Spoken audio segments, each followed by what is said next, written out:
En los confines del misterio que rodea la vida de Jesucristo, existe una pregunta que ha intrigado a teólogos y fieles por igual. ¿Quiénes eran los hermanos de Jesús?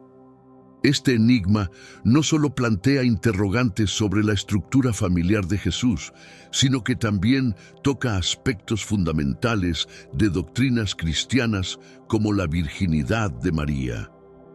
Los evangelios sinópticos nos proporcionan ciertos nombres y eventos, pero cada relato abre puertas a nuevas preguntas. La referencia más directa sobre los hermanos de Jesús se encuentra en el Evangelio de Marcos 6:3, donde los habitantes de Nazaret se refieren a Jesús como el hermano de Santiago, José, Judas y Simón. Este versículo no solo nos suministra nombres, sino que también nos muestra cómo la comunidad local veía a Jesús, no como una figura mesiánica, sino como alguien con vínculos familiares reconocibles. ¿Eran estos hermanos hijos de María y José, o su relación tenía otra naturaleza? El término griego adelphos, utilizado en los textos, se traduce comúnmente como hermano. Sin embargo, en el contexto cultural de la época, podría referirse también a primos o incluso a parientes más distantes. Esta ambigüedad lingüística ha dado pie a diversas interpretaciones a lo largo de los siglos, siendo una fuente de debate entre los primeros padres de la Iglesia y los estudiosos modernos. Así, nos adentramos en una travesía por los textos antiguos y los debates teológicos para descubrir no solo la identidad de estos hermanos de Jesús, sino también el impacto de su existencia en la comprensión de la figura de Jesús. Cada nombre mencionado en los evangelios lleva consigo historias entrelazadas de fe, controversia y la búsqueda humana de comprender lo divino.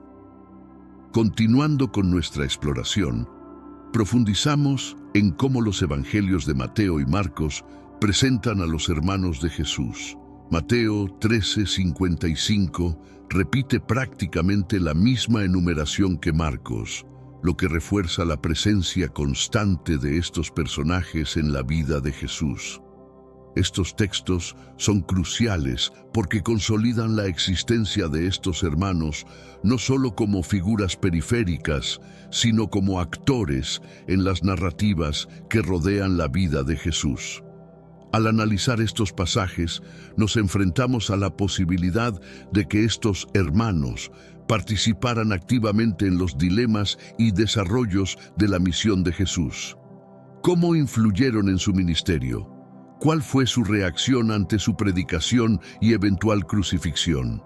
Estas preguntas nos guían a considerar las dinámicas familiares que podrían haber jugado un papel en el ministerio público de Jesús. El hecho de que los evangelios se refieran a ellos por nombre propio sugiere una familiaridad y reconocimiento dentro de la comunidad.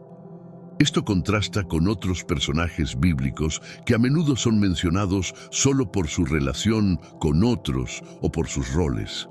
Los nombres, como Santiago y José, resuenan a lo largo de los textos, otorgándoles una identidad más profunda y una conexión tangible con el linaje de David, lo que era vital para la narrativa mesiánica. Este enfoque detallado en los evangelios nos insta a considerar cómo las percepciones de los contemporáneos de Jesús podrían haber sido influenciadas por su conocimiento de su familia. Estos relatos no solo nos ofrecen un vistazo a la humanidad de Jesús, sino que también reflejan las complejidades de las interpretaciones bíblicas que han evolucionado a lo largo de los siglos. Pero antes, comparte este video con alguien a quien aprecias. Nuestra misión más grande en la tierra es difundir la palabra del Señor. ¿Sabías que muchas personas carecen de conocimientos por falta de contenido adecuado? Envíalo a ese grupo de WhatsApp o públicalo en Facebook. Estoy seguro de que no te arrepentirás. Y si te gustan videos como este, comenta abajo, quiero más. Así sabré si realmente lo disfrutas y definitivamente traeré contenido nuevo similar. Volviendo al tema principal, la vida en Nazaret proporciona un contexto esencial para entender la dinámica familiar de Jesús. Este pequeño pueblo, anidado en la región de Galilea, era un lugar donde todos se conocían y las familias estaban entrelazadas por lazos comunitarios y religiosos. En este entorno, la figura de Jesús crecía junto a sus hermanos, en una familia observante de las tradiciones judías. Las referencias a Nazaret en los evangelios sugieren un entorno donde los roles y expectativas familiares eran claramente definidos. Jesús, siendo mencionado como el hijo del carpintero, Mateo 13:55, indica no solo su herencia ocupacional, sino también la identidad pública que se esperaba siguiera. Aquí, los hermanos de Jesús posiblemente compartían las responsabilidades y el aprendizaje del oficio familiar, lo que nos habla de una vida de trabajo y devoción religiosa. En este mundo actual, vemos cada vez más personas yendo en contra de los principios tradicionales y parece que lo inmoral está cada vez más presente. Es común sentirse desorientado y sin rumbo. Sin embargo, aún existe un camino para recuperar la verdadera esencia y restablecer los principios éticos en nuestra rutina diaria. Si te sientes perdido en medio de la confusión y deseas más claridad, tenemos algo especial para ti, un recurso creado especialmente para ayudarte a comprender el significado de estos desafíos actuales y enfrentarlos con sabiduría y valentía. Este es el verdadero valor de Caminos de la Revelación, descifrando la Biblia por completo, un camino hacia la claridad y la serenidad a través de sus enseñanzas. Lo mejor de todo es que está disponible ahora, como un regalo, en el primer comentario fijado. No pierdas esta oportunidad de transformar tu vida y descubrir el propósito genuino de estos desafíos. Ahora volvamos al tema principal del vídeo. Dentro de este marco, las interacciones de Jesús con su familia, especialmente los momentos en que parecen cuestionar o malinterpretar su misión, ganan una nueva dimensión. Marcos 3:21 nos muestra cómo sus parientes intentaron llevárselo pensando que estaba fuera de sí. Este incidente revela las tensiones que su llamado divino generaba dentro de su propio círculo familiar y cómo su vida pública comenzaba a separarlo de sus raíces terrenales. Explorar la vida de Jesús en Nazaret nos permite comprender mejor las fuerzas en juego que moldearon sus primeros años y cómo estos influirían en su misión futura. La familia, con sus lazos de amor, conflicto y expectativa, juega un papel central en esta historia, ofreciéndonos una perspectiva más humana y accesible del Mesías. Santiago, José, Simón y Judas no solo son mencionados como hermanos de Jesús, sino que también emergen en momentos críticos del relato evangélico. Cada nombre lleva consigo una carga de tradición y significado dentro del judaísmo, reflejando la importancia de la herencia y la fe en la familia de Jesús. Santiago, por ejemplo, aparece en diversas partes del Nuevo Testamento, no solo como hermano de Jesús, sino también como una figura central en la iglesia primitiva. La presencia de estos hermanos durante los eventos clave en la vida y ministerio de Jesús sugiere una relación compleja. En Marcos 6:3, la comunidad de Nazaret utiliza sus nombres para cuestionar la autoridad y el origen divino de Jesús, insinuando una familiaridad que podría interpretarse tanto de manera despectiva como de reconocimiento a su humanidad. Este pasaje es crucial para entender cómo la figura de Jesús era percibida por aquellos que lo conocían desde su infancia. Además de las menciones directas, la implicación de los hermanos en la narrativa evangélica plantea preguntas sobre su comprensión y aceptación del ministerio de Jesús. En los evangelios sinópticos se narra cómo su familia, incluyendo a sus hermanos, en ocasiones dudaba de él o no comprendía completamente su misión, como se refleja en el episodio donde intentan llevárselo porque creían que estaba fuera de sí. Marcos 3:21. Explorar las menciones de estos hermanos en los evangelios nos ayuda a profundizar en la dinámica familiar de Jesús y a entender mejor las tensiones entre su identidad mesiánica y sus lazos familiares. Cada mención es una ventana hacia la vida personal de Jesús y ofrece una perspectiva única sobre los desafíos que enfrentó dentro de su propio círculo íntimo.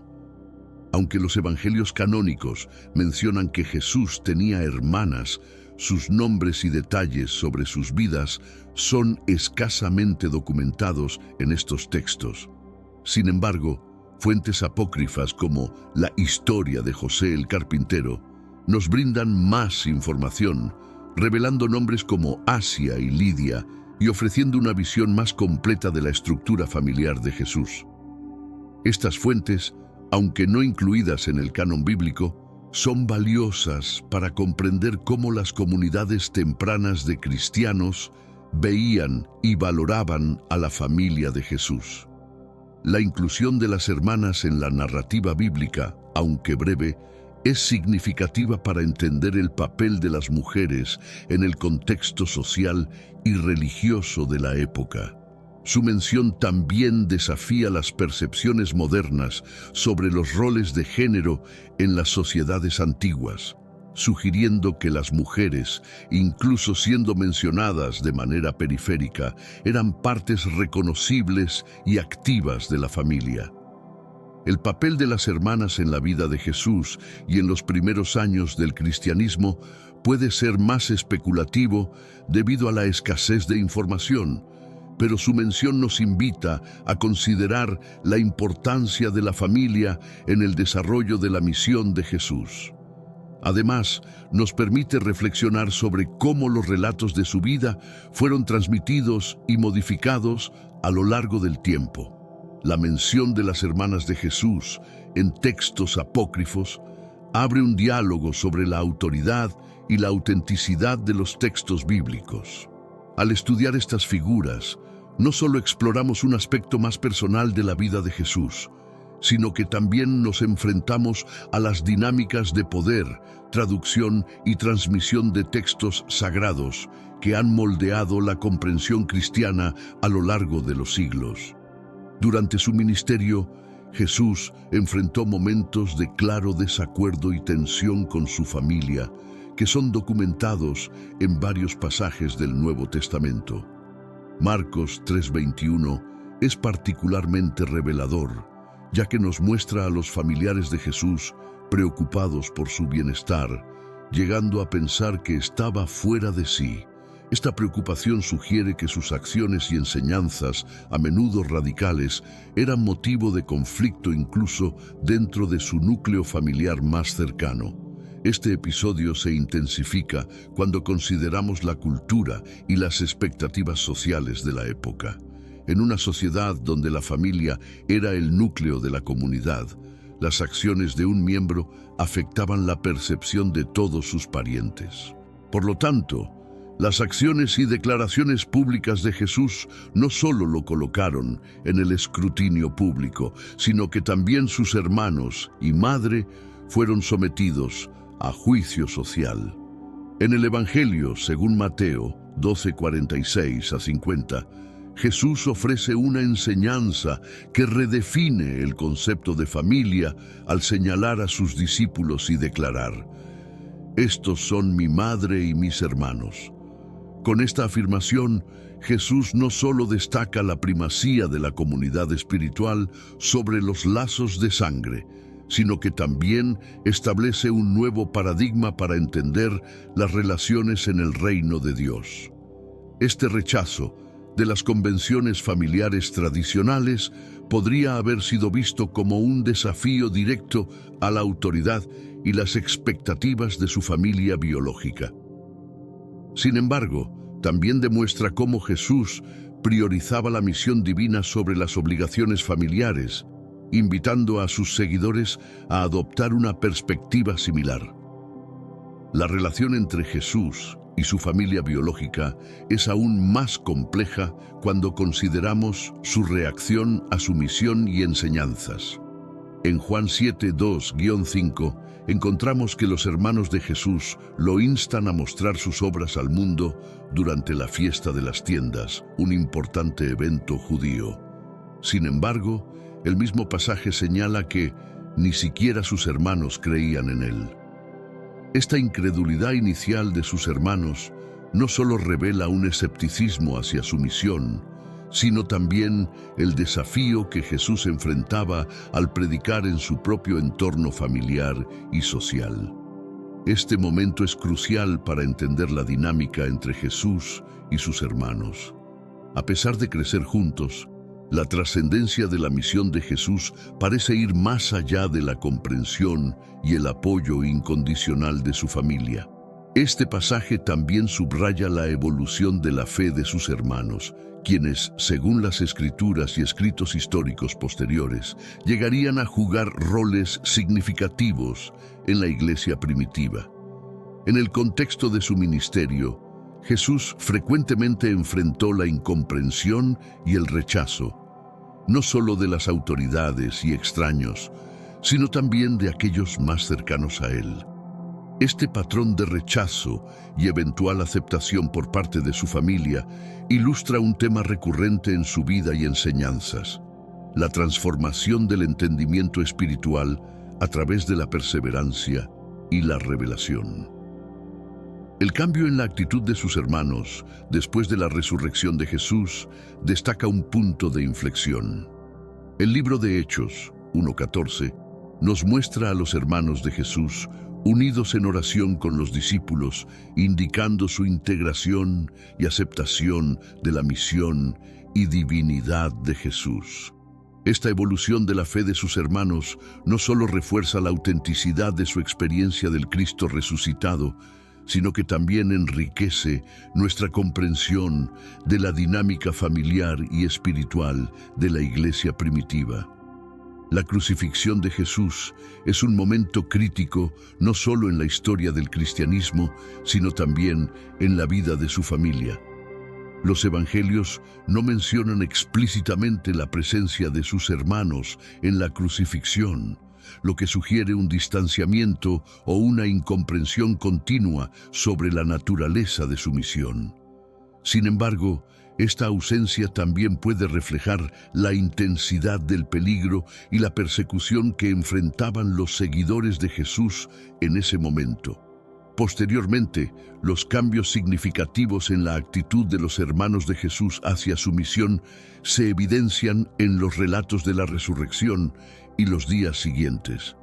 En primera epístola a los Corintios 15:7, Pablo menciona específicamente que Jesús apareció a Santiago después de su resurrección.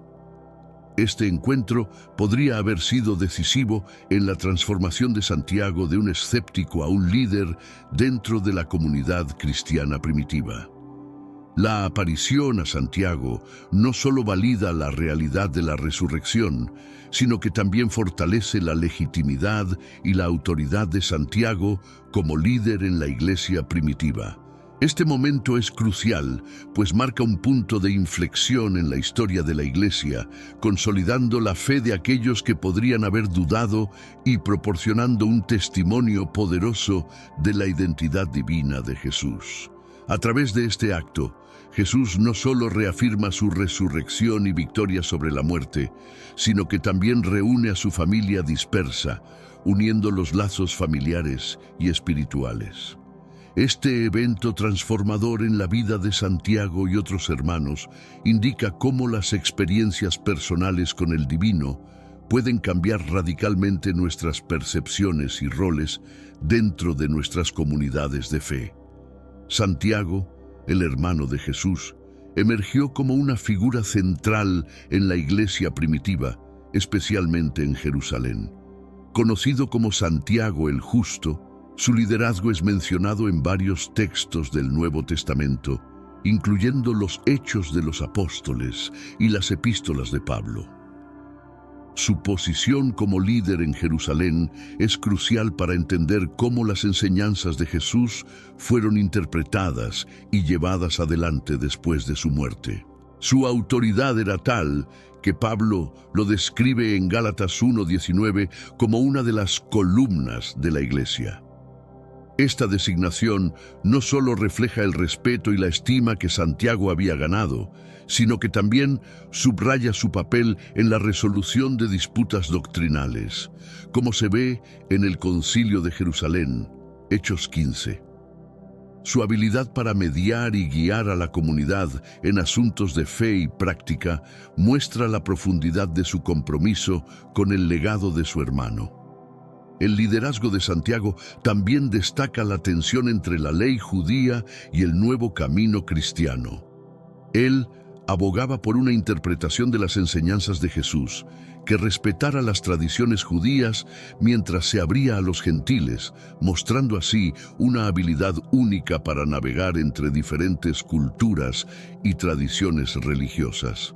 La influencia de Santiago continuó incluso después de su muerte, como lo atestiguan los escritos de historiadores tempranos como Eusebio y Josefo, quienes lo reconocen como una figura piadosa y respetada, no solo entre los cristianos, sino también entre muchos judíos.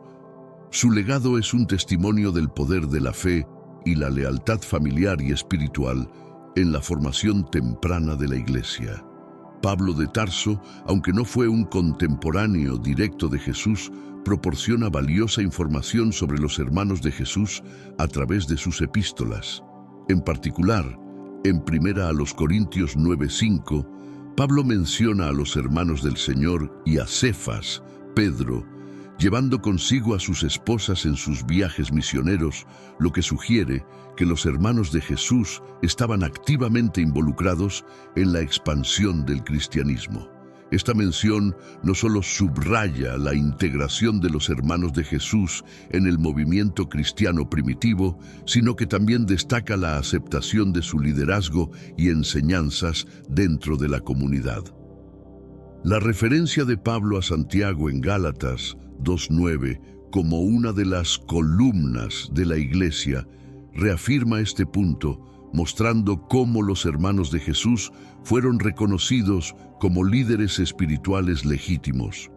El papel de los hermanos en la iglesia primitiva ilustra cómo la familia biológica de Jesús se convirtió en parte integral de la familia espiritual que él buscaba crear. Sus vidas y ministerios proporcionan un puente entre el Jesús histórico y la teología que se desarrollaría en torno a él. Las epístolas de Pablo nos ayudan a comprender la dinámica entre las diversas figuras clave de la iglesia primitiva y cómo los lazos de fe sobrepasaron las relaciones de sangre para formar una comunidad unida en la creencia y misión comunes. Este legado de unidad y propósito compartido sigue siendo fundamental para la identidad y misión de la Iglesia hoy. La figura de Santiago, el hermano de Jesús, no solo es prominente en los textos bíblicos, sino que también es destacada por historiadores antiguos como Flavio Josefo y Eusebio de Cesarea. Josefo, en sus Antigüedades judías, refiere a Santiago como un hombre justo y respetado, cuya muerte fue lamentada incluso por los no cristianos. Esta mención es crucial porque proviene de una fuente no cristiana, otorgando así un peso histórico adicional a la narrativa bíblica. Eusebio, por su parte, en su Historia Eclesiástica, recoge testimonios de la piedad y el liderazgo de Santiago en la iglesia de Jerusalén. Estos escritos ayudan a contextualizar el impacto de los hermanos de Jesús en los primeros años del cristianismo, mostrando cómo fueron vistos y recordados por las generaciones posteriores. El hecho de que historiadores del calibre de Josefo y Eusebio se ocupen de estas figuras indica la importancia de su legado. Estos historiadores proporcionan detalles que complementan y a veces corrigen los relatos bíblicos, ofreciendo una visión más amplia y matizada de estos personajes.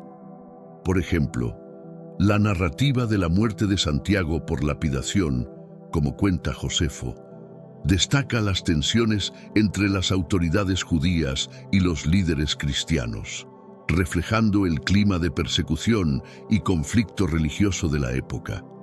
Estos testimonios externos son esenciales para comprender la dimensión real y el reconocimiento de los hermanos de Jesús más allá de los círculos cristianos, ilustrando cómo sus vidas y muertes resonaron en toda la sociedad de su tiempo y cómo sus acciones contribuyeron a la formación de la iglesia primitiva.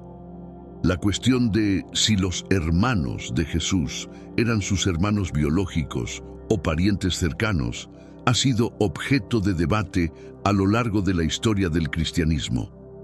Esta discusión tiene implicaciones teológicas significativas, especialmente en lo que respecta a la doctrina de la perpetua virginidad de María.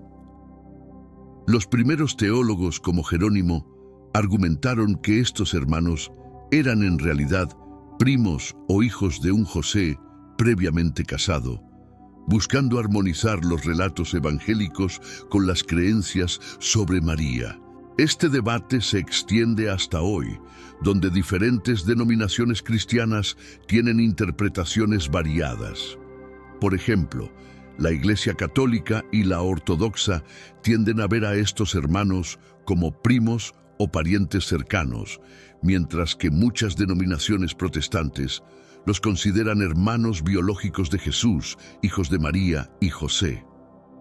Esta variedad de interpretaciones muestra la complejidad de la exégesis bíblica y cómo los contextos culturales y teológicos influyen en la comprensión de los textos sagrados.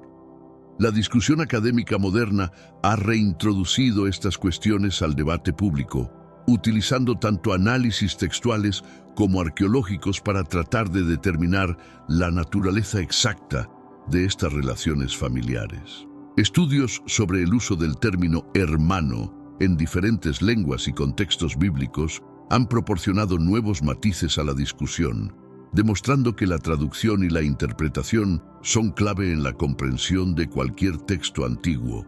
Estas interpretaciones no solo afectan cómo entendemos la familia de Jesús, sino también cómo interpretamos la autoridad de las Escrituras y la tradición en la formación de la doctrina cristiana. La continua exploración de estos temas es vital para una comprensión más profunda de la fe cristiana y su historia. Entre las interpretaciones sobre los hermanos de Jesús, la hipótesis de que eran sus hermanos biológicos sostiene que María y José tuvieron otros hijos después de Jesús. Esta visión se apoya en una lectura literal de los evangelios, donde los términos utilizados sugieren una relación directa.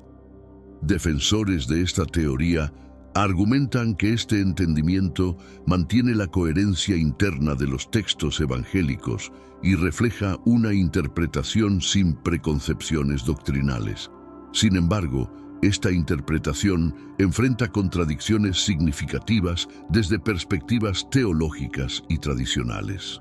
Por ejemplo, la doctrina de la Inmaculada Concepción y la perpetua virginidad de María son fundamentales para la teología católica y ortodoxa, que ven en estas enseñanzas un aspecto esencial de la santidad y el papel único de María en la historia de la salvación. Los críticos de la hipótesis biológica también señalan que la tradición cristiana primitiva y los escritos de los padres de la Iglesia apoyan una interpretación más simbólica o ampliada del término hermano, lo que podría incluir a primos o incluso a miembros cercanos de la comunidad sin lazos de sangre. Además, argumentan que la falta de mención de otros hijos durante eventos clave, como la crucifixión, donde solo María está presente, refuerza la idea de que Jesús era hijo único. Este debate muestra cómo la interpretación de los textos bíblicos puede ser influenciada por doctrinas posteriores y cómo estas doctrinas pueden a su vez reconfigurar la comprensión de las Escrituras. La discusión sobre los hermanos de Jesús continúa siendo un ejemplo fascinante de cómo la fe, La tradición y la historia se entrelazan en la búsqueda de comprender la verdad bíblica. Una interpretación alternativa que ha sido históricamente defendida por figuras como San Jerónimo es la hipótesis de los primos cognati, según la cual los llamados hermanos de Jesús serían en realidad sus primos. Este punto de vista se basa en la posibilidad de que el término griego adelphos, traducido como hermano, se utilizara en un sentido más amplio para referirse a cualquier pariente cercano, una práctica común en varios contextos culturales y lingüísticos de la época. Esta teoría se apoya en la ausencia de una palabra específica para primo en griego bíblico, utilizando en su lugar adelphos para cubrir esta relación.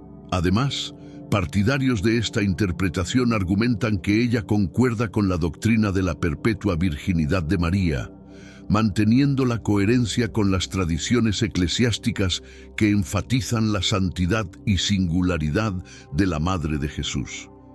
Los defensores de esta visión citan también el hecho de que Santiago, referido como el hermano del Señor, es identificado en algunas fuentes como el hijo de Alfeo, lo cual podría sugerir una relación familiar, pero no directamente como hermano de sangre de Jesús. Este tipo de asociaciones ayudan a reforzar la idea de que la nomenclatura familiar en los textos bíblicos podría no reflejar las relaciones familiares modernas. Este enfoque no solo intenta armonizar los evangelios con ciertas doctrinas cristianas, sino que también ofrece una explicación que respeta tanto la integridad de los textos sagrados como las convicciones teológicas profundamente arraigadas en la tradición de la Iglesia, mostrando cómo las interpretaciones pueden variar significativamente basadas en presupuestos teológicos y culturales. En la era moderna, la discusión sobre los hermanos de Jesús continúa siendo un tema de interés tanto para teólogos como para historiadores.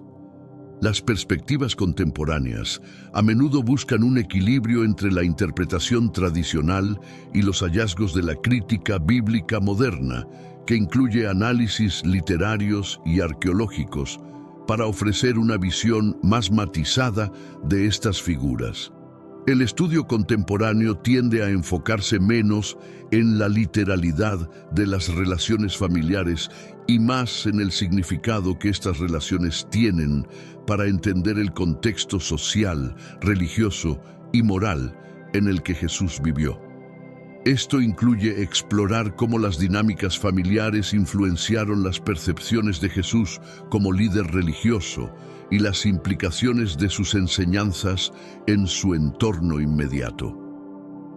El diálogo interdenominacional sobre los hermanos de Jesús refleja la diversidad de enfoques y creencias dentro del cristianismo.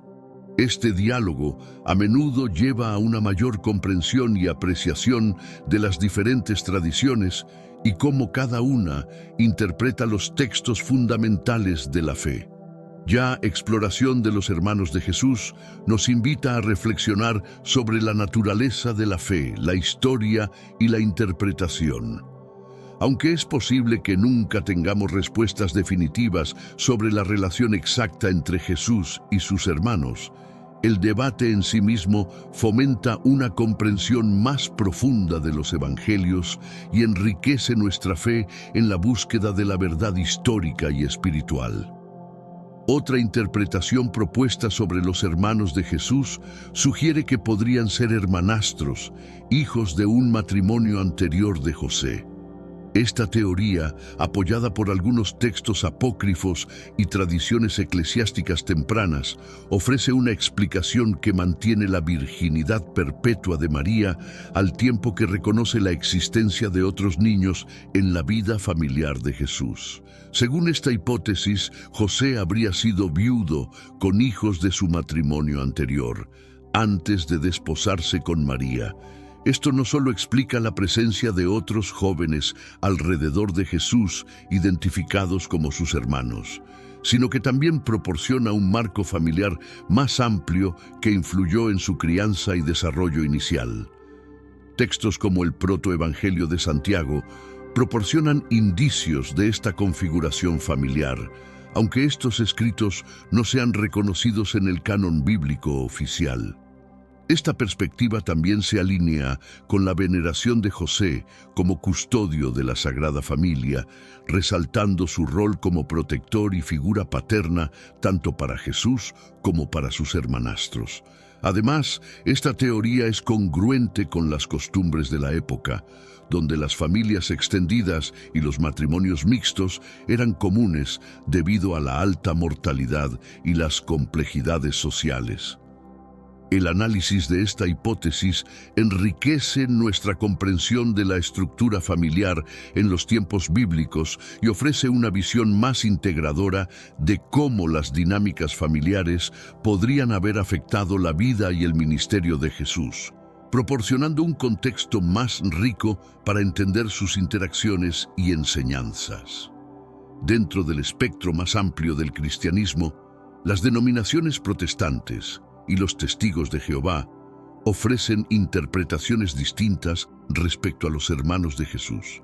A menudo, estas comunidades adoptan una lectura más literal de los textos bíblicos, considerando a los hermanos de Jesús como sus verdaderos hermanos biológicos, hijos de María y José. Esta interpretación se basa en una lectura directa y sin presupuestos doctrinales de los evangelios, donde los términos utilizados sugieren una relación de sangre. Las denominaciones protestantes, al rechazar tradicionalmente las doctrinas de la virginidad perpetua de María, ven en esta interpretación una afirmación de la humanidad completa de Jesús, incluyendo su vida en una familia típica de su tiempo. Los testigos de Jehová, en particular, enfatizan esta perspectiva en su teología, argumentando que reconocer a los hermanos de Jesús como tales subraya la naturaleza terrenal y accesible de Jesús, haciéndolo más relatable para sus seguidores. Este enfoque tiene implicaciones importantes para cómo estas comunidades interpretan la divinidad y la humanidad de Jesús, así como las enseñanzas sobre la familia y la comunidad. Estas diferencias doctrinales ilustran la diversidad de creencias dentro del cristianismo y cómo las interpretaciones de las mismas escrituras pueden conducir a entendimientos muy diferentes de figuras centrales como Jesús y María. La discusión sobre estos temas continúa siendo un área vital de diálogo y debate interdenominacional. Al concluir nuestro estudio sobre los hermanos de Jesús, nos enfrentamos a la pregunta fundamental: ¿cómo influye nuestra comprensión de su familia en nuestra fe y práctica religiosa hoy en día? Si bien las discusiones teológicas sobre la naturaleza exacta de las relaciones de Jesús pueden parecer distantes, tienen implicaciones profundas para cómo vivimos y entendemos nuestra propia fe. La exploración de los hermanos de Jesús nos desafía a pensar en cómo los lazos familiares y comunitarios influyen en nuestra identidad religiosa y prácticas. Nos invita a reflexionar sobre la importancia de la comunidad, tanto biológica como espiritual, en la formación de nuestra espiritualidad y nuestras convicciones. Este estudio nos recuerda que la fe cristiana es profundamente encarnada, enraizada en historias de personas reales, viviendo en tiempos y lugares concretos. Reconocer esto puede ayudarnos a acercarnos a los textos bíblicos y a las figuras históricas con una apreciación renovada de su complejidad y humanidad. Finalmente, mientras continuamos explorando y debatiendo estos temas, lo hacemos con el objetivo de profundizar nuestra comprensión y, en última instancia, de fortalecer nuestra fe.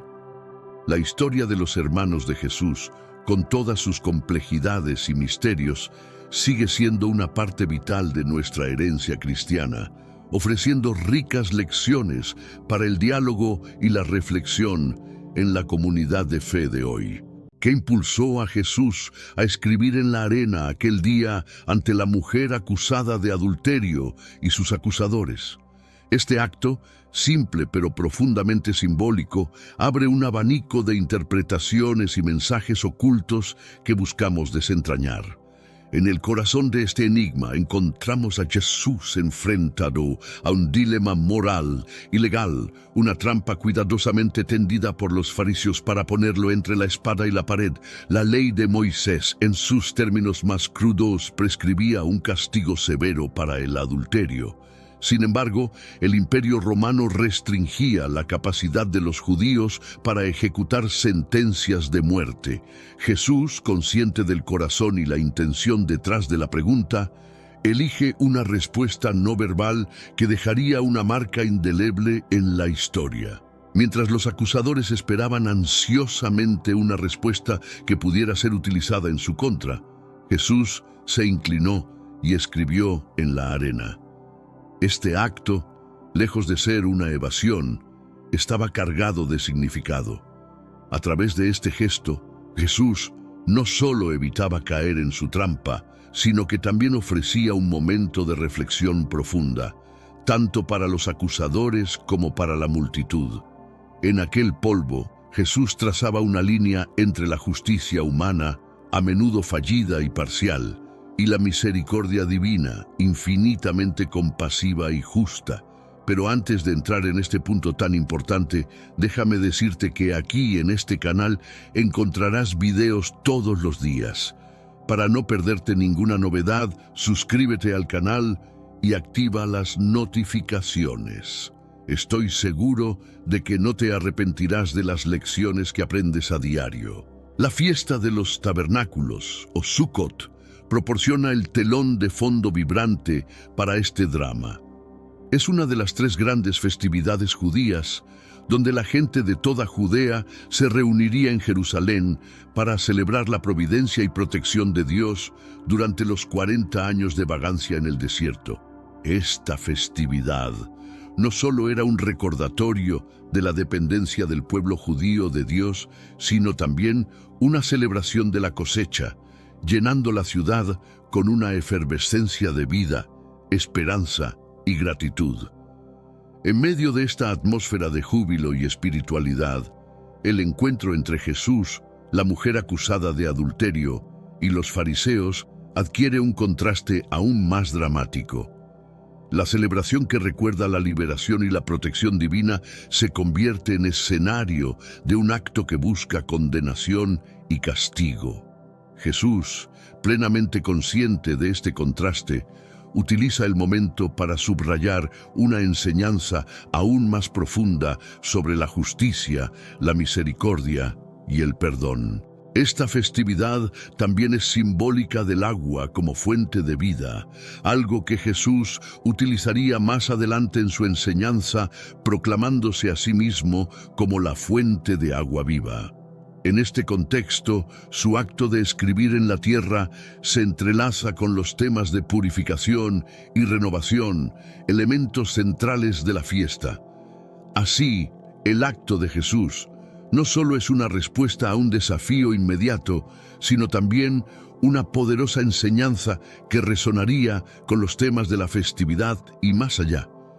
La mujer traída ante Jesús no era simplemente una transgresora de la ley, era un ser humano atrapado en una red de manipulación y condena.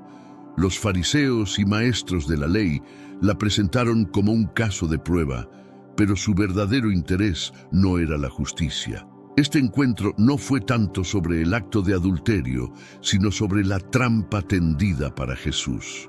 La ley de Moisés era clara en cuanto al castigo del adulterio, pero la aplicación de esta ley bajo la ocupación romana era compleja y peligrosa. Jesús, enfrentado a este dilema, muestra una compasión revolucionaria. No descarta la ley, pero invita a una introspección profunda sobre la justicia y el perdón.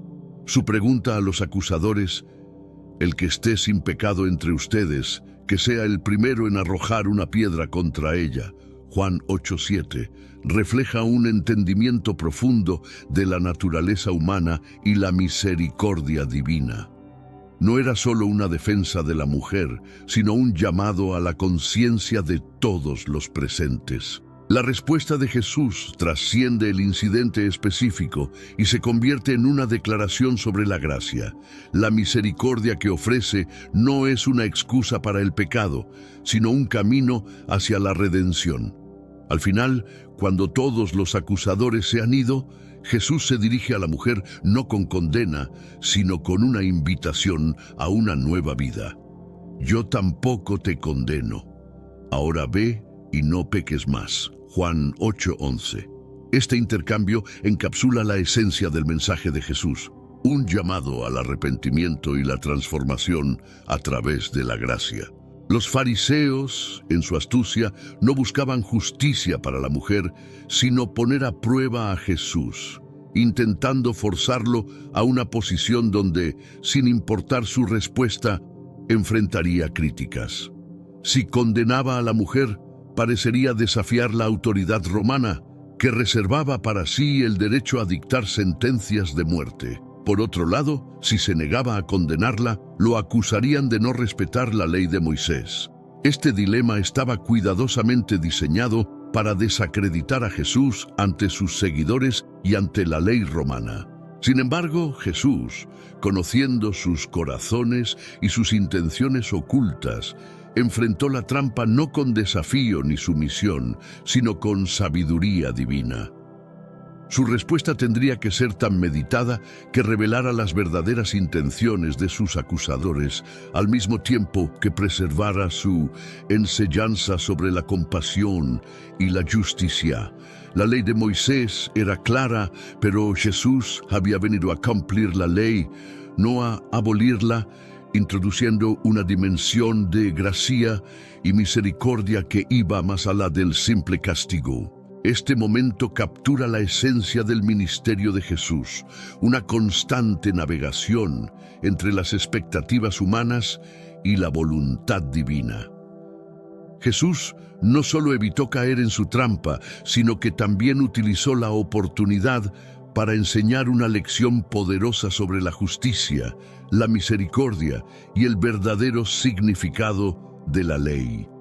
En lugar de un veredicto, Jesús ofreció una reflexión, desafiando las nociones establecidas de castigo y redención. Cuando los fariseos y maestros de la ley plantearon su pregunta a Jesús, esperaban una respuesta directa.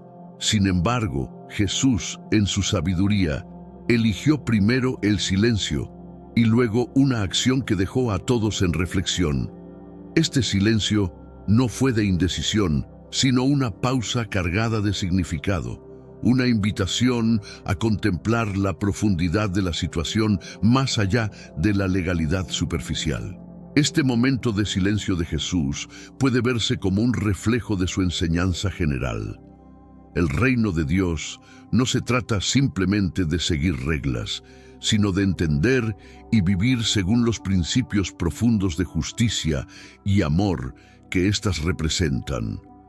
La pregunta de los fariseos era legal, pero la respuesta de Jesús fue profundamente moral y espiritual, redefiniendo el concepto de justicia en términos de compasión y comprensión humanas. Este acto de silencio precede a una de las declaraciones más poderosas del Nuevo Testamento: el que esté sin pecado entre ustedes, que sea el primero en arrojar una piedra contra ella.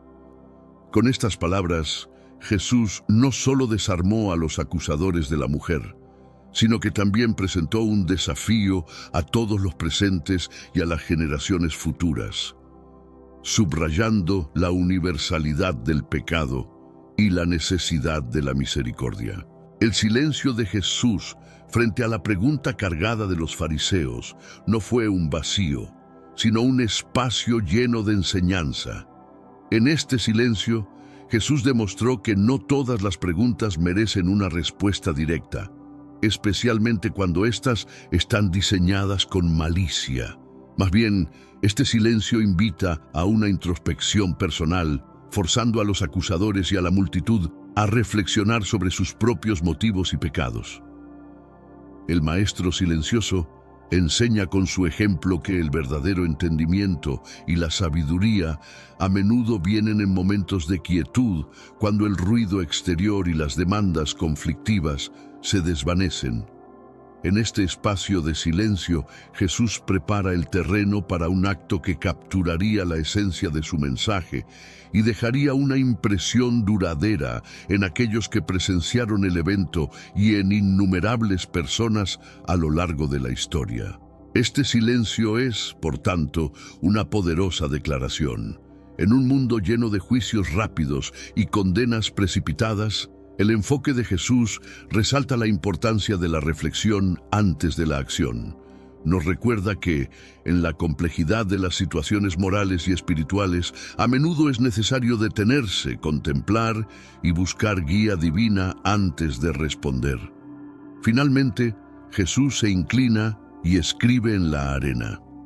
Este acto, simple en su ejecución pero profundo en su significado, ha sido objeto de mucha especulación a lo largo de los siglos. ¿Qué escribió Jesús?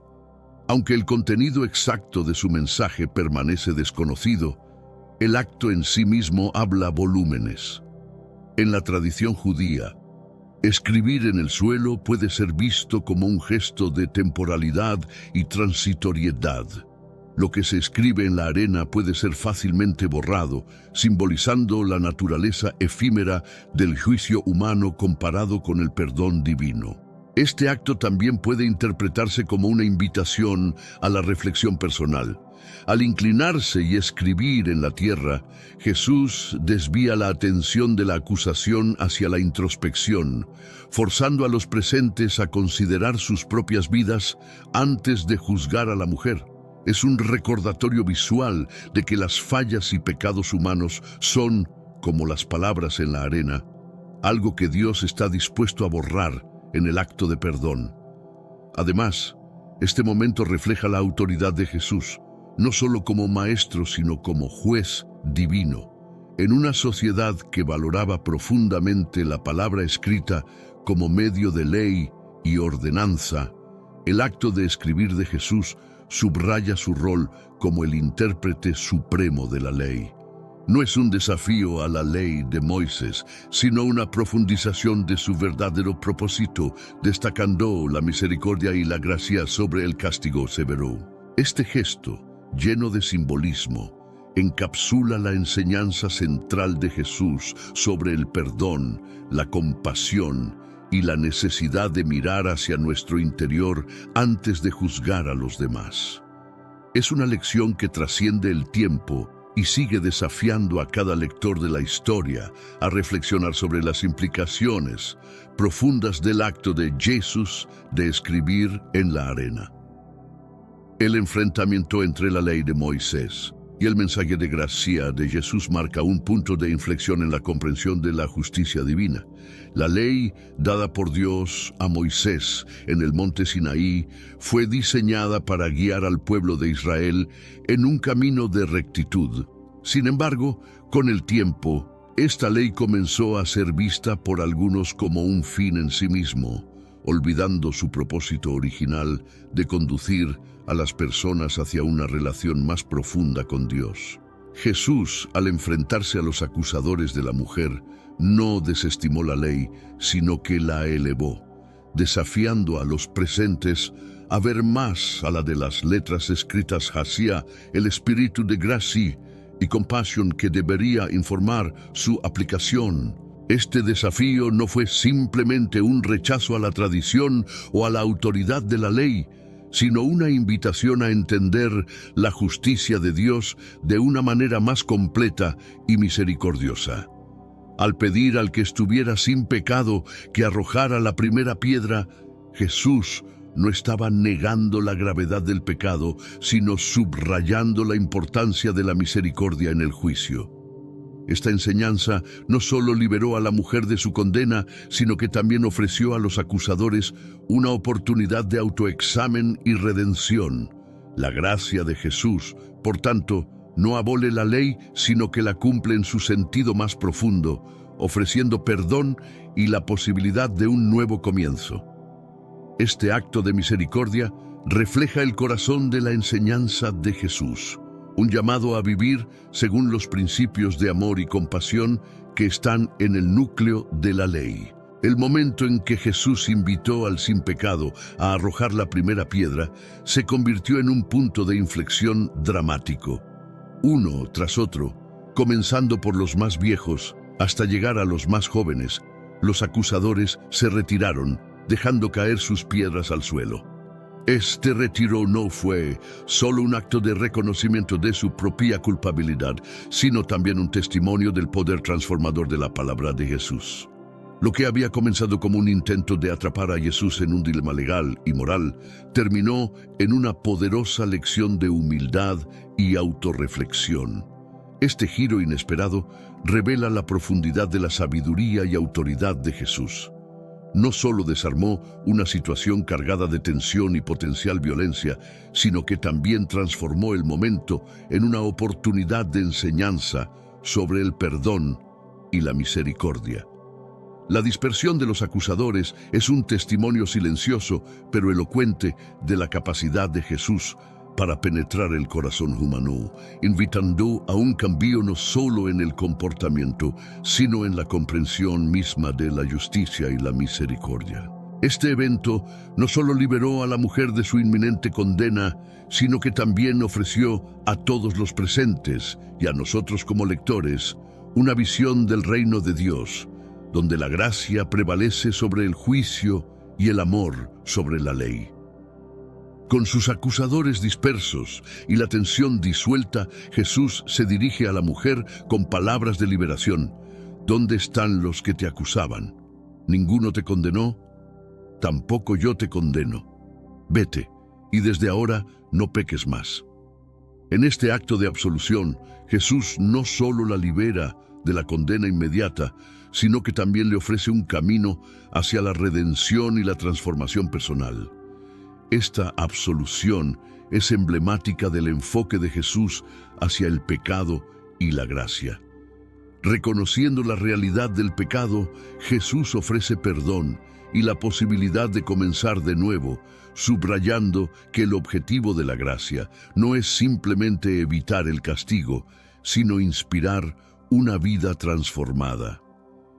La invitación de Jesús a la mujer para que no peque más no es una admonición, sino un llamado cariñoso a la renovación de la vida a través del amor y la misericordia de Dios. Esta interacción resalta el carácter inclusivo y restaurador del ministerio de Jesús, mostrando que la gracia de Dios está abierta a todos, independientemente de su pasado. La misericordia que Jesús muestra a la mujer es un poderoso recordatorio de que en el reino de Dios nadie está más allá del alcance del perdón y la redención. La manera en que Jesús maneja esta situación no solo revela su compasión, sino también su autoridad divina. Al ofrecer perdón y una nueva oportunidad a la mujer, Jesús actúa con una autoridad que va más allá de la ley mosaica, insinuando su identidad como el Mesías prometido, el único capaz de ofrecer verdadero perdón de pecados. Esta autoridad no proviene de desafiar la ley, sino de cumplirla plenamente a través del amor, la gracia y la misericordia. La intervención de Jesús en este evento es un reflejo de su enseñanza más amplia sobre el reino de Dios, donde la justicia va acompañada de misericordia y el cumplimiento de la ley se encuentra en el amor. Jesús, a través de sus palabras y acciones, reinterpreta la ley en el contexto del amor divino, invitando a todos a experimentar la transformación que viene de una relación genuina con Dios. Esta autoridad de Jesús es central para su misión en la tierra. A través de su enseñanza y sus milagros, Jesús revela que la verdadera autoridad no se manifiesta en el ejercicio del poder sobre los demás, sino en el servicio, la compasión y el sacrificio, culminando en su propia muerte y resurrección, el acto definitivo de amor y redención. El perdón que Jesús ofrece a la mujer capturada en adulterio es una manifestación palpable de la misericordia divina. Este acto no es una anomalía en su ministerio, sino una expresión central de su mensaje. que Dios está más interesado en la restauración que en el castigo, más comprometido con el amor que con la ley. Jesús, a través de su vida y enseñanzas, revela un Dios que anhela reconciliarse con su creación, ofreciendo gracia en lugar de condena. Este poder del perdón tiene implicaciones radicales para la comunidad de creyentes y para el mundo en general. Enseña que el perdón no es un acto de debilidad, sino de fuerza, no un olvido de la justicia, sino su cumplimiento más profundo. La misericordia de Jesús hacia la mujer es un llamado a cada uno de nosotros a vivir de manera que refleje el amor y la compasión de Dios, ofreciendo perdón a quienes nos han herido y buscando reconciliación siempre que sea posible. El perdón que Jesús ofrece es el camino hacia la verdadera libertad, la liberación del peso del pecado y la culpa, y la invitación a una vida marcada por el amor y la gracia. Este poder del perdón es central para la buena nueva del Evangelio, demostrando que en Jesús Dios ha provisto un medio para que todos seamos restaurados a una relación correcta con Él, abriendo el camino hacia una nueva creación. El acto de Jesús de escribir en la arena ha alimentado la imaginación de generaciones, dando lugar a diversas interpretaciones y especulaciones. Este gesto, cargado de misterio y profundidad, ha sido visto como una forma de confrontación silenciosa hacia los acusadores, una pausa reflexiva en medio de una situación cargada de tensión. Algunos sugieren que Jesús pudo haber escrito los pecados de los acusadores, una lista de las leyes mosaicas sobre el juicio, o simplemente haber dibujado en la arena para dar tiempo a los acusadores para reflexionar sobre sus intenciones. Este acto también se interpreta como una manifestación de la sabiduría divina de Jesús, quien, en lugar de responder directamente a las provocaciones, elige un camino que invita a la introspección y al cuestionamiento personal. Esta elección refleja una comprensión profunda de la condición humana, reconociendo que la verdadera transformación viene del interior y no puede ser impuesta desde el exterior. Al escribir en la arena, Jesús no solo desarma una situación potencialmente violenta, sino que también ofrece una lección duradera sobre el juicio, la misericordia y la necesidad de autoexaminarnos antes de condenar a otros.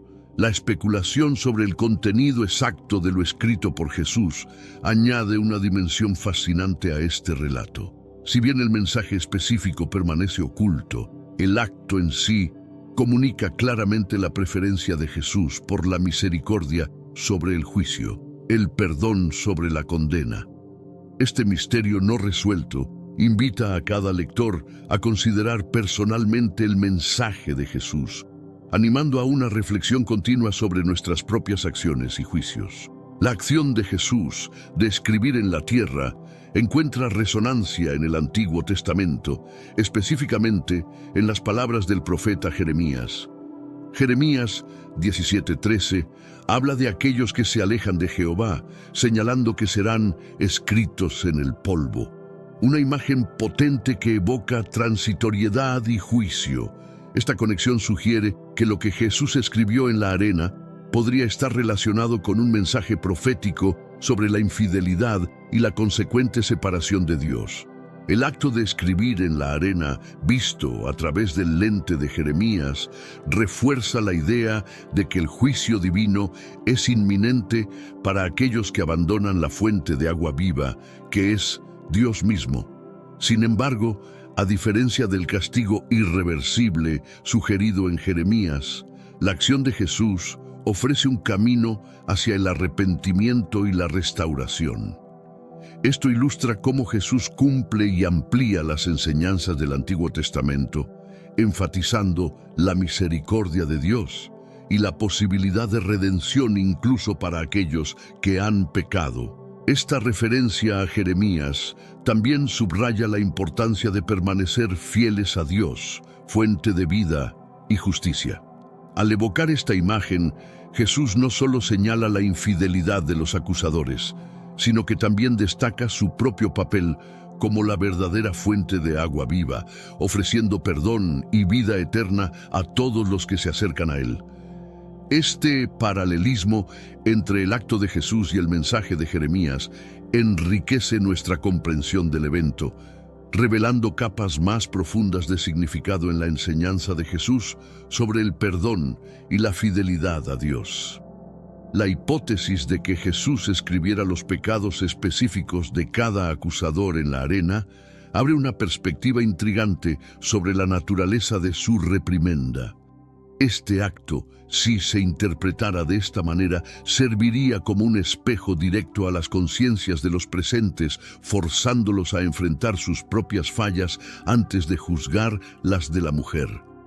Este enfoque personalizado del juicio refleja la omnisciencia de Jesús, quien, como Dios encarnado, tiene pleno conocimiento de los corazones humanos y sus secretos más oscuros. Al revelar potencialmente los pecados de los acusadores, Jesús no solo desvía la atención de la acusación hacia la reflexión interna, sino que también demuestra la universalidad del pecado. Nadie, ni siquiera los más religiosos o aparentemente justos, está libre de culpa.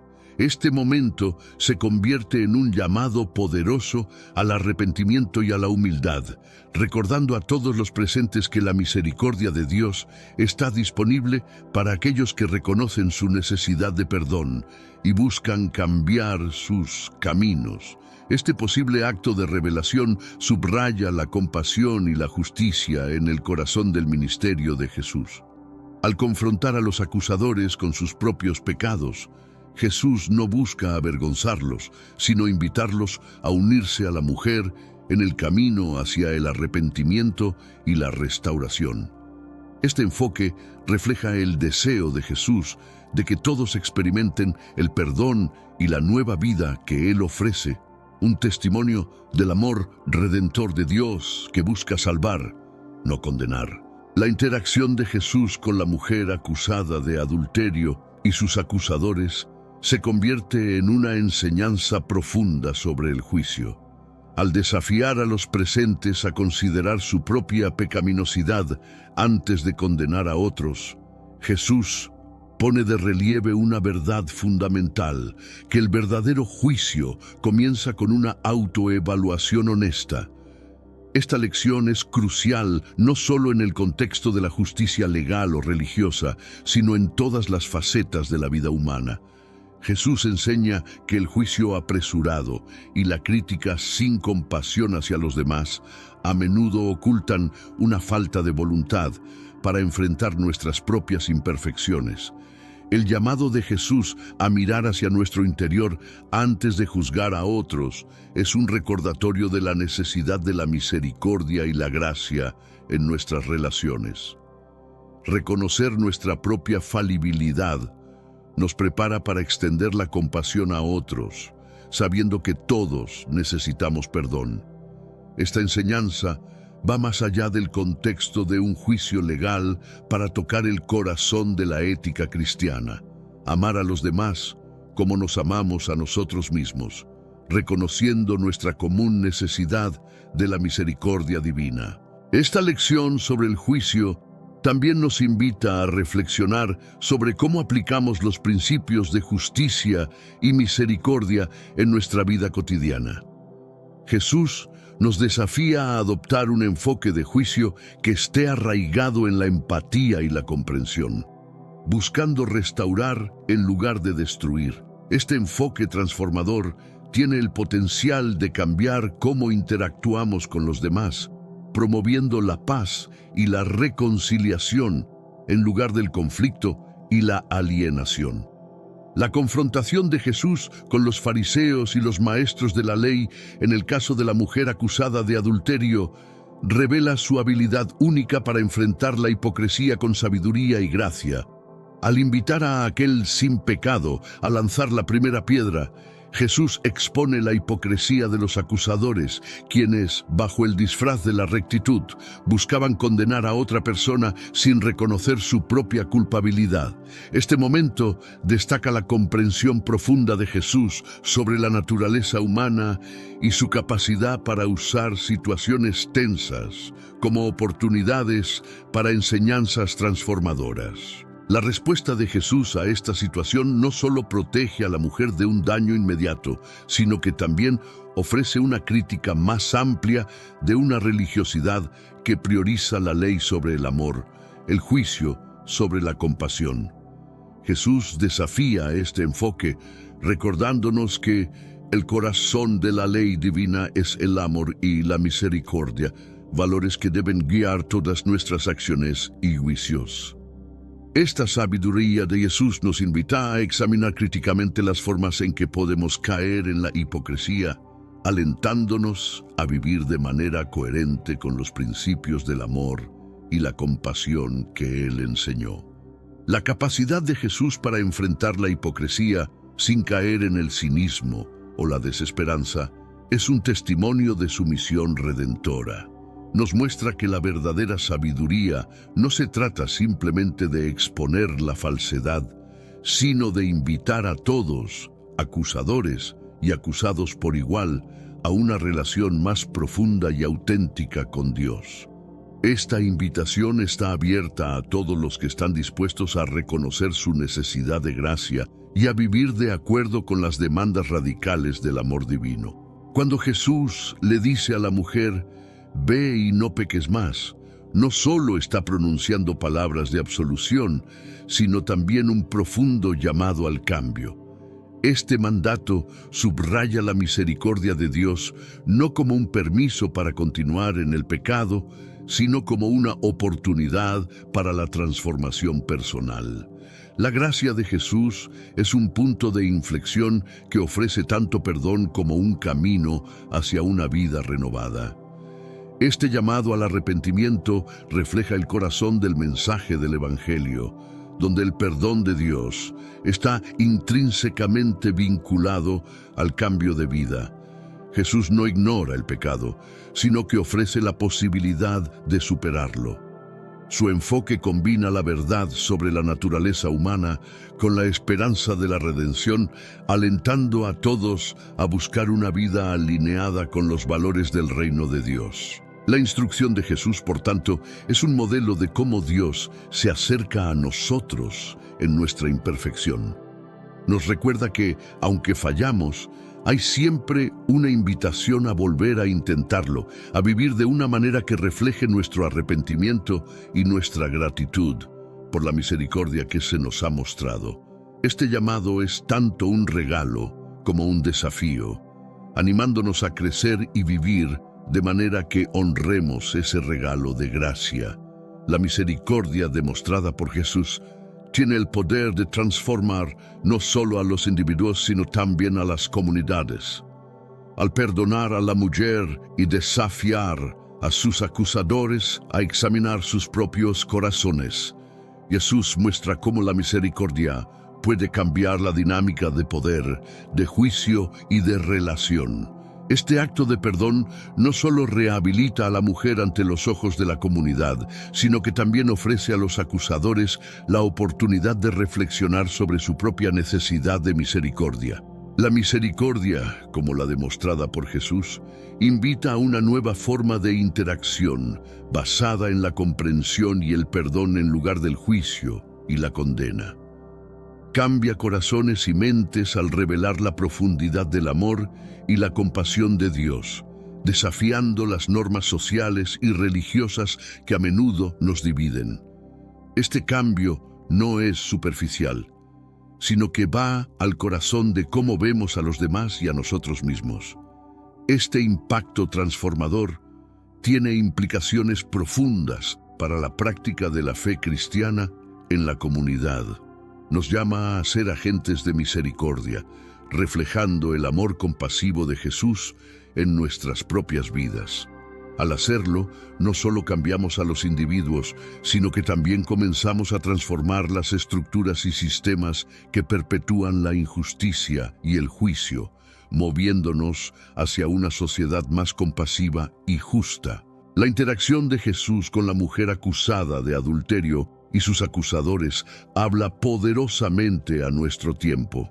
En una era marcada por la división, el juicio rápido y la polarización, la actitud de Jesús ofrece un camino alternativo de empatía, comprensión y perdón. Nos recuerda la importancia de mirar más allá de nuestras diferencias y de reconocer la humanidad compartida que nos une. Este relato también desafía nuestra tendencia a juzgar y condenar a los demás sin reconocer nuestra propia necesidad de misericordia. En un mundo donde las opiniones a menudo se forman y se expresan rápidamente, especialmente en las redes sociales, la enseñanza de Jesús nos invita a una reflexión más profunda sobre nuestras propias actitudes y comportamientos. La historia de Jesús y la mujer nos llama a repensar cómo nuestras comunidades y sistemas tratan a los que han fallado o a los que son considerados otros. Nos alienta a buscar la restauración y la inclusión en lugar de la exclusión y el castigo, recordándonos que la verdadera justicia se encuentra en el equilibrio entre la verdad y la misericordia. La manera en que Jesús interactúa con la ley mosaica en este relato refleja una comprensión profunda de su propósito y significado. Jesús no descarta la ley, en cambio la cumple de una manera que resalta su intención original de promover la justicia, la misericordia y la fidelidad. Al enfocarse en la misericordia y el perdón, Jesús nos muestra que el corazón de la ley es el amor y la comprensión, no el castigo y la exclusión. Esta interpretación profunda de la ley ofrece una guía para cómo los cristianos deben vivir en relación con los demás y con Dios. En lugar de adherirse a una observancia legalista, Jesús nos invita a una práctica de la fe que se centra en el amor, la justicia y la misericordia. Este enfoque transforma nuestra comprensión de la obediencia, de una obligación externa a una expresión de amor y gratitud hacia Dios y hacia los demás. La enseñanza de Jesús sobre la ley también nos anima a buscar constantemente la voluntad de Dios en nuestras vidas, reconociendo que el cumplimiento pleno de la ley se encuentra en el amor a Dios y al prójimo. Este entendimiento profundo de la ley como amor en acción tiene el poder de transformar no solo nuestras vidas personales, sino también nuestras comunidades y el mundo en general. El encuentro de Jesús con la mujer acusada ilustra el dilema eterno entre el castigo y la compasión. En lugar de elegir uno sobre el otro, Jesús muestra cómo la verdadera justicia integra ambos. Al perdonar a la mujer y llamarla al arrepentimiento, Jesús equilibra la necesidad de justicia con la misericordia divina, ofreciendo un modelo de cómo podemos navegar este dilema en nuestras propias vidas. Este equilibrio entre castigo y compasión es particularmente relevante en la manera en que construimos y sostenemos nuestras comunidades y sistemas de justicia. Nos desafía a considerar cómo nuestros propios sistemas pueden reflejar más fielmente la justicia de Dios, que se preocupa tanto por la restauración del individuo como por la rectitud de la comunidad. Al buscar este equilibrio, somos llamados a recordar la centralidad de la persona humana y la dignidad intrínseca de cada individuo. Jesús nos enseña que, incluso en la búsqueda de la justicia, nunca debemos perder de vista la compasión y la esperanza de redención para cada persona.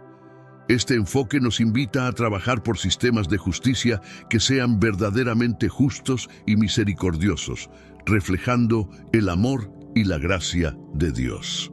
Ahora hablemos de un punto muy importante que fue el simbolismo del agua viva, Jesús como fuente de salvación.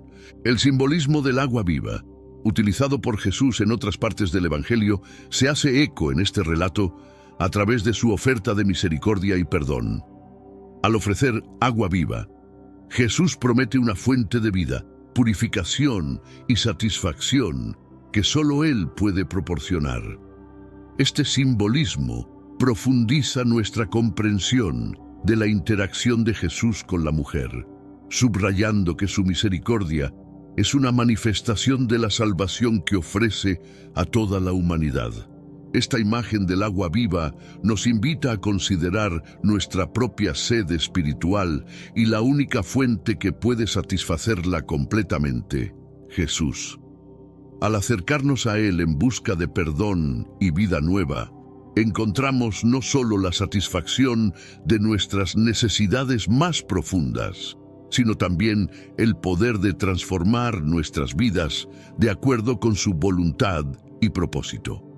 El agua viva que Jesús ofrece no solo sacia nuestra sed individual, sino que también se convierte en una fuente que fluye a través de nosotros hacia otros, permitiéndonos ser portadores de su gracia, amor y misericordia en el mundo. Este simbolismo nos recuerda que en Jesús encontramos la verdadera fuente de salvación, que nos llama a vivir vidas marcadas por la compasión, la justicia y el amor incondicional. La fiesta de los tabernáculos, en la que se sitúa el relato de Jesús y la mujer acusada de adulterio, incluía una ceremonia significativa del agua que simbolizaba la gratitud por las lluvias físicas y espirituales. Esta ceremonia resaltaba la dependencia del pueblo de Dios para la provisión y la bendición, recordándoles de su peregrinaje en el desierto y cómo Dios les proveyó agua de la roca. Este contexto enriquece la interacción de Jesús con la mujer, simbolizando no solo su capacidad de proveer lo que es esencial para la vida física, sino también lo que es esencial para la vida espiritual. El agua, en este contexto, se convierte en una metáfora de la misericordia y el perdón ofrecidos por Jesús. Así como el agua física sacia la sed y permite la vida, la misericordia de Jesús sacia la sed espiritual y ofrece una nueva vida. Este simbolismo subraya la enseñanza de que Jesús es la fuente verdadera de agua viva, capaz de satisfacer las necesidades más profundas del alma humana. La ceremonia del agua, por lo tanto, proporciona un trasfondo rico que informa nuestra comprensión del perdón y la misericordia de Jesús. Nos recuerda que, así como el pueblo de Israel dependía de Dios para su sustento físico en el desierto, nosotros dependemos de Jesús para nuestro sustento espiritual. En Él encontramos la fuente de vida que nunca se agota y la promesa de un renuevo y purificación constantes. Las enseñanzas de Jesús, que desafiaban las estructuras de poder de su época, también ponían en tela de juicio las normas sociales que marginaban a ciertos grupos, como los leprosos, las mujeres y los pecadores públicos. Al interactuar abierta y compasivamente con estos individuos, Jesús demostraba que el amor de Dios trasciende las barreras sociales y religiosas, invitando a todos a formar parte de la comunidad de fe. Este enfoque inclusivo no solo subvertía las expectativas de quienes eran considerados dignos de atención y respeto, sino que también establecía un nuevo paradigma para la interacción social y religiosa, basado en la igualdad fundamental de todos los seres humanos ante Dios. Jesús también cuestionaba las prácticas económicas de su tiempo, especialmente aquellas que explotaban a los pobres y vulnerables. Su expulsión de los mercaderes del templo no era solo un acto de purificación religiosa, sino también una crítica profunda a un sistema que permitía la opresión económica en nombre de la religión. Al hacer esto, Jesús enfatizaba que la verdadera adoración a Dios se manifiesta en la justicia y el cuidado por el prójimo, especialmente por aquellos en situaciones de desventaja. Además, la preferencia de Jesús por hablar en parábolas permitía que sus enseñanzas se adaptaran y fueran relevantes para diversas audiencias a lo largo del tiempo. Esta metodología no solo facilitaba la comprensión de conceptos complejos mediante el uso de historias y metáforas cotidianas, sino que también permitía a sus oyentes llegar a sus propias interpretaciones y aplicaciones de sus palabras en sus vidas personales. Este aspecto de las enseñanzas de Jesús subraya su deseo de que cada persona emprenda un viaje personal de fe y entendimiento. La capacidad de Jesús para sanar enfermedades y perdonar pecados también manifestaba su autoridad divina de manera tangible. Estos actos no solo aliviaban el sufrimiento físico y espiritual de los individuos, sino que también servían como signos del inminente reino de Dios, donde el dolor, la enfermedad y la separación de Dios serían eliminados. Estas acciones demostraban que el poder de Jesús no se limitaba a la esfera intelectual o espiritual, sino que también tenía un impacto profundo y transformador en la realidad física y material de las personas. La confrontación de Jesús con las autoridades religiosas y civiles revelaba su compromiso inquebrantable con la verdad y la justicia, incluso frente a la persecución y la muerte. Este coraje moral, basado en su profunda relación con el Padre y su conocimiento de su misión redentora, ofrecía un modelo de integridad y fe inquebrantables que inspira a los creyentes a mantenerse firmes en sus convicciones, incluso en circunstancias adversas. La resurrección de Jesús es el sello definitivo de su autoridad divina, validando sus enseñanzas y su identidad como el Hijo de Dios. Este evento milagroso no solo aseguraba a sus seguidores que la muerte no tiene la última palabra, sino que también afirmaba que la vida y las enseñanzas de Jesús eran el camino hacia la vida eterna. La resurrección invita a todos a vivir con la esperanza y la certeza de que, a través de Jesús, la nueva vida es posible. La promesa del Espíritu Santo a sus seguidores aseguraba que la presencia y la guía de Jesús continuarían con ellos, incluso después de su ascensión. Este regalo del Espíritu no solo empoderaba a los primeros discípulos para continuar la misión de Jesús, sino que también asegura a los creyentes de todas las épocas que tienen acceso a la sabiduría, el consuelo y el poder necesarios para vivir según los principios del reino de Dios. La autoridad única de Jesús, evidenciada a través de sus enseñanzas, milagros y acciones, continúa desafiando y transformando a aquellos que buscan seguirlo. Sus palabras y obras ofrecen una visión revolucionaria de lo que significa vivir en relación con Dios y los demás. Una visión que sigue siendo profundamente relevante y necesaria en el mundo contemporáneo. La pedagogía de Jesús, profundamente arraigada en la comprensión y el respeto por la individualidad de cada oyente, también reflejaba una visión avanzada del aprendizaje como un proceso activo y participativo.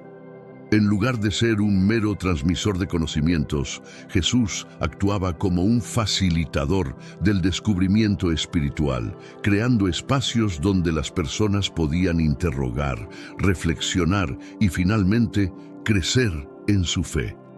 Esta aproximación pedagógica contrasta marcadamente con los métodos didácticos tradicionales, sugiriendo que el verdadero entendimiento surge de la interacción y la experiencia personal con los conceptos espirituales, no solo de la recepción pasiva de enseñanzas. Otro aspecto innovador en la enseñanza de Jesús era su habilidad para utilizar elementos cotidianos y situaciones de la vida diaria como metáforas para revelar verdades espirituales complejas.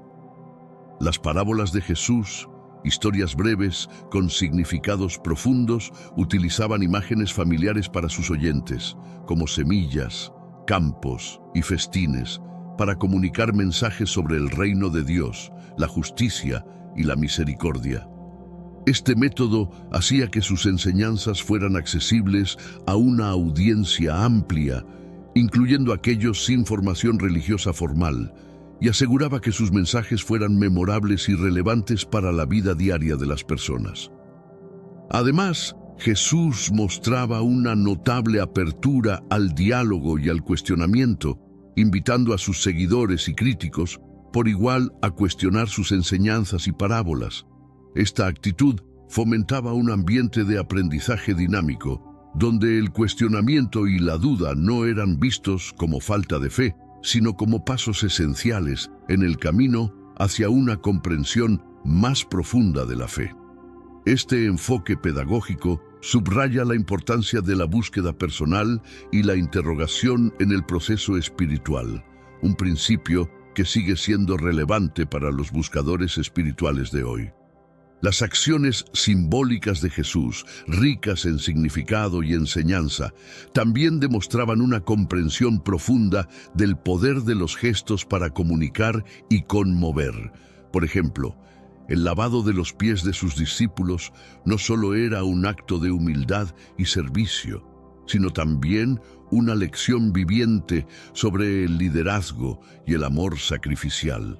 Estos actos no requerían explicaciones complejas. Su significado era evidente a través de la acción misma, ofreciendo lecciones poderosas y memorables sobre cómo vivir de manera congruente con los valores del reino de Dios.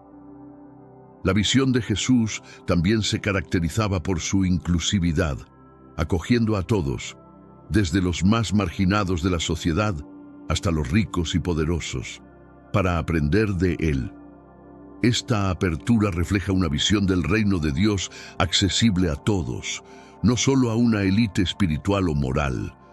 La enseñanza de Jesús sobre el amor al prójimo y la parábola del buen samaritano son ejemplos claros de cómo sus lecciones trascendían las barreras sociales y culturales, promoviendo una visión radicalmente inclusiva de la comunidad y la moralidad. La pedagogía de Jesús, con su énfasis en el aprendizaje activo, el uso de parábolas, la promoción del diálogo y la inclusividad, ofrece un modelo de enseñanza y vida profundamente relevante para el mundo contemporáneo. Nos recuerda la importancia de la compasión, el pensamiento crítico y la acción ética en nuestra búsqueda personal y colectiva de significado y propósito. En la figura de Jesús encontramos no solo un maestro de verdades espirituales, sino también un guía para vivir de manera auténtica y amorosa en el complejo tejido de la vida moderna. La interacción de Jesús con la mujer acusada de adulterio destaca un equilibrio divino entre la justicia y la misericordia. En lugar de elegir entre condenar o absolver, Jesús muestra que la verdadera justicia incluye la misericordia. Este equilibrio es central para la enseñanza de Jesús y refleja el carácter de Dios, quien es a la vez justo y misericordioso. Esta integración de justicia y misericordia tiene profundas implicaciones para nuestra comprensión de la ética y la moralidad. Nos recuerda que nuestro juicio sobre los demás debe estar siempre matizado por el reconocimiento de nuestra propia necesidad de misericordia. Además, nos desafía a buscar maneras de encarnar ambos principios en nuestras propias vidas y comunidades, promoviendo la justicia de manera que también abra camino a la redención y la restauración. Este equilibrio divino ofrece una alternativa poderosa a las visiones del mundo que ven la justicia y la misericordia como opuestas. En la enseñanza y el ejemplo de Jesús encontramos un modelo de cómo vivir en relación con los demás, de manera que honre tanto la santidad de Dios como su amor incondicional. El perdón ofrecido por Jesús a la mujer no solo fue un acto de misericordia, sino también una invitación a la transformación personal. Este llamado al cambio es un tema recurrente en el ministerio de Jesús, quien enseñó que el perdón de Dios está disponible para todos, pero viene con el desafío de vivir de una manera nueva. El perdón no es simplemente la remoción de la culpa, es un catalizador para el crecimiento personal y espiritual. Esta transformación personal es fundamental para la vida cristiana, reflejando la creencia de que el encuentro con Jesús nos cambia de maneras fundamentales.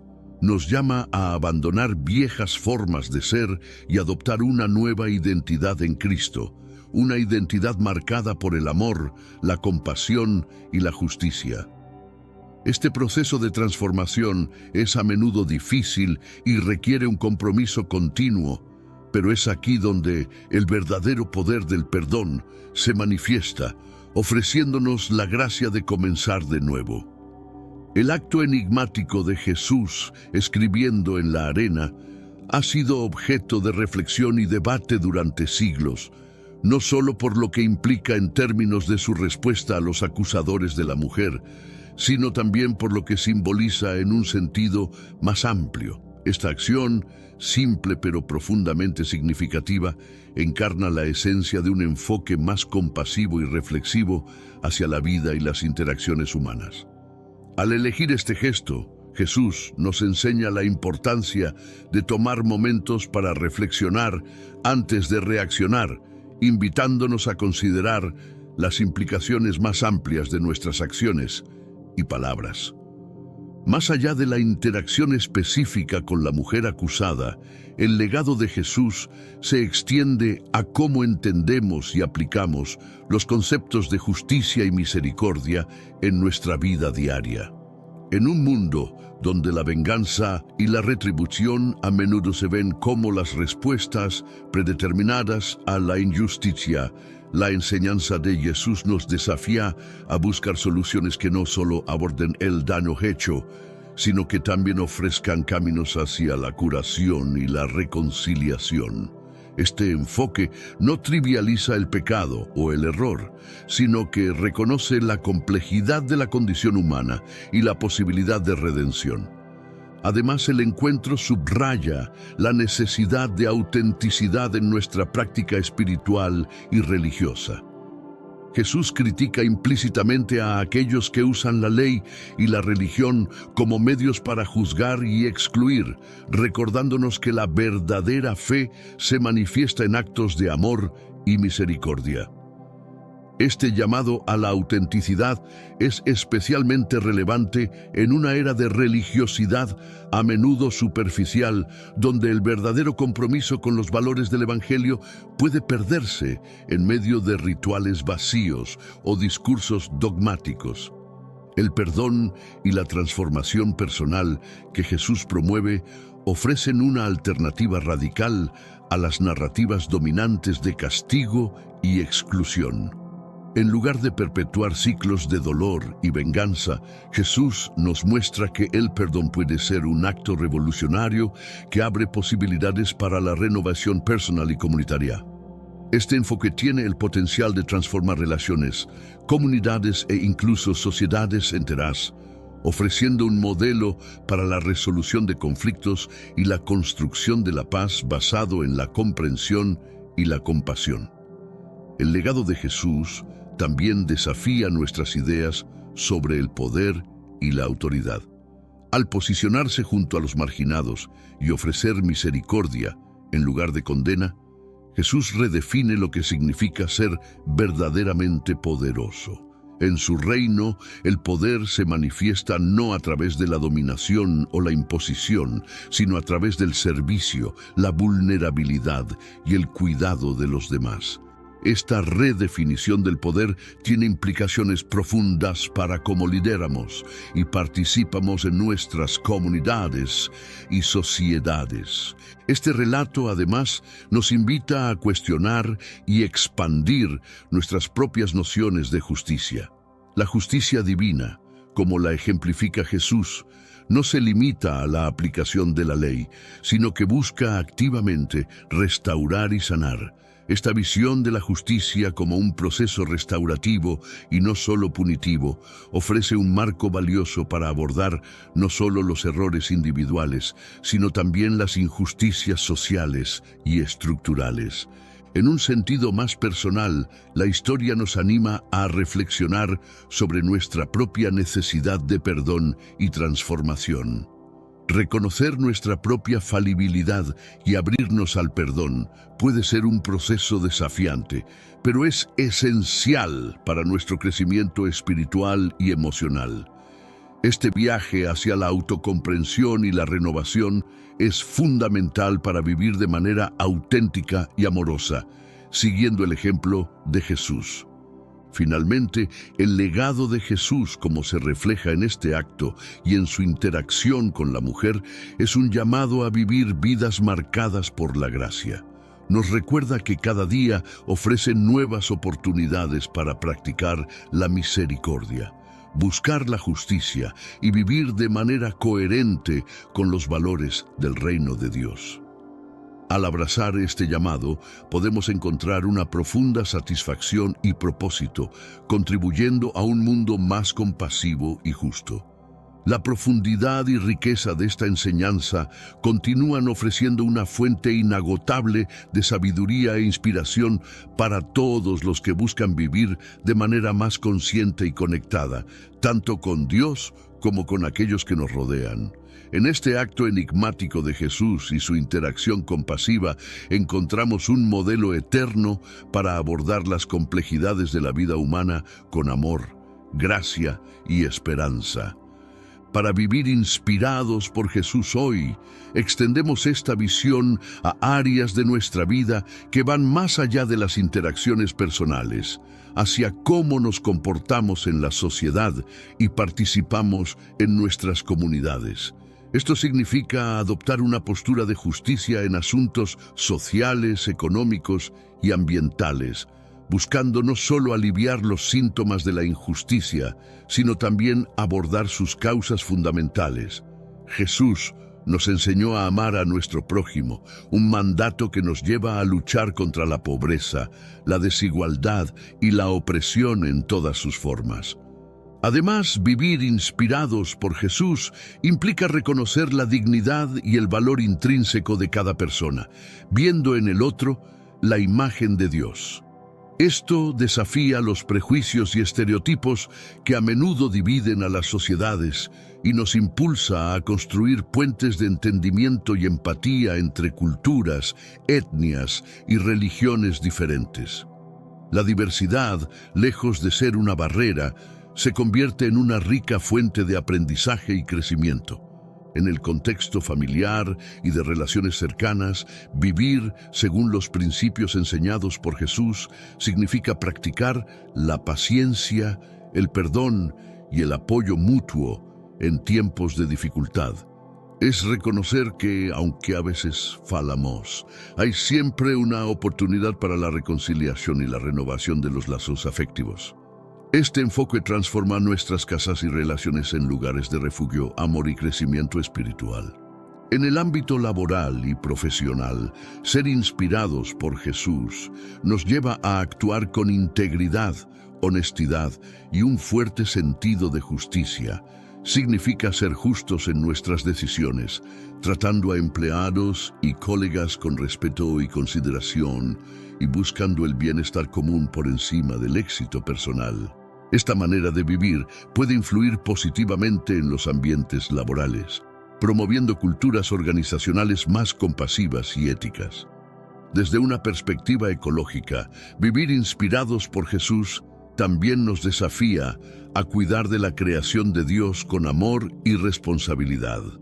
Esto se traduce en tomar decisiones conscientes sobre cómo consumimos, cómo afectan nuestras acciones al medio ambiente y cómo podemos contribuir a la conservación y restauración de los recursos naturales. Nuestra relación con el entorno natural es un reflejo de nuestra relación con el Creador, y cuidarlo es un acto de adoración y gratitud. A nivel personal, vivir inspirados por Jesús significa cultivar una vida de oración y meditación, buscando constantemente la dirección y consuelo en Dios. La oración no solo es un medio de comunicación con lo divino, sino también una práctica que nos centra, nos calma y nos prepara para enfrentar los desafíos de la vida desde una perspectiva de fe y confianza en Dios. Esta jornada inspirada por Jesús también implica una actitud de humildad y aprendizaje continuo. Reconocer que siempre hay más que aprender sobre Dios, sobre nosotros mismos y sobre los demás, es fundamental para crecer en nuestra fe y en nuestra capacidad de amar y servir a los demás efectivamente. Finalmente, vivir inspirados por Jesús nos impulsa a compartir nuestras experiencias de fe con otros, no desde un lugar de superioridad o proselitismo, sino como un testimonio genuino de cómo el amor y la gracia de Dios pueden transformar vidas. Este compartir se convierte en una invitación abierta a explorar la profundidad del amor de Dios y descubrir cada uno por sí mismo el significado y la alegría que se encuentra en seguir a Jesús. Esta visión de vida, profundamente arraigada en los principios del Evangelio, nos desafía a vivir de manera consciente y deliberada, buscando siempre reflejar el amor, la justicia y la compasión de Jesús en todas nuestras acciones y decisiones. Es un camino que requiere compromiso y gracia, pero que promete una transformación profunda y duradera, tanto para nosotros como para el mundo que nos rodea.